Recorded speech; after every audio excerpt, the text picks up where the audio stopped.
गाडी घ्यायची आहे ते पण रॉयल एनफील्डची, मग हा व्हिडिओ शेवटपर्यंत पहा, जेणेकरून तुम्हाला नवीन जीएसटी स्लॅबनुसार गाडीच्या किमतीमध्ये किती बदल होईल हे कळेल.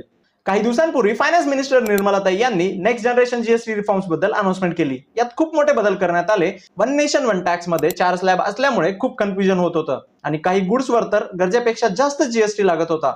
पण आता या रिफॉर्म्समुळे सामान्य जनतेला जरा खुशी मिळालेली आहे. या व्हिडिओमध्ये आपण स्पेसिफिक रॉयल एनफील्ड या गाड्यांवर काय परिणाम पडणार आहे ते पाहणार आहोत. नवीन जीएसटी नुसार 3 स्लॅब असतील, 5%, 18% आणि 40%. बाईक वरती स्पेसिफिकली 18% आणि 40% जीएसटी लागणार आहे. कसा तर पाहूयात. ज्या बाईक्सचे इंजिन 350 सीसी किंवा त्याच्यापेक्षा कमी आहे त्यावर जीएसटी 28% वरून कमी करून 18% करण्यात आलेला आहे. त्यामुळे रॉयल एनफील्डच्या हंटर 350, क्लासिक 350, मेटिओर 350, बुलेट 350 अशा बाईक्सच्या किमतीत लक्षणीय घट होईल. यामुळे लोकप्रिय मॉडेल्सची खरेदी अधिक सुलभ आणि स्वस्त होणार आहे. उदाहरणार्थ हंटर 350च्या किमतीमध्ये सुमारे 14,000 पर्यंतची कमी अपेक्षित आहे.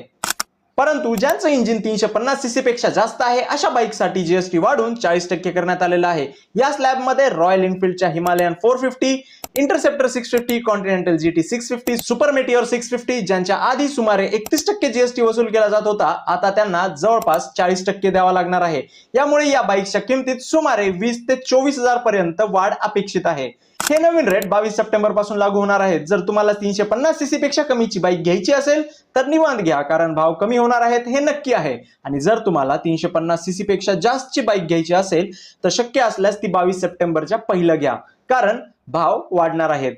अशाच माहितीपूर्ण व्हिडिओसाठी युट्यूबवर सबस्क्राईब करा आणि हा व्हिडिओ जर इंस्टाग्रामवर पाहत असाल तर फॉलो करायला विसरू नका.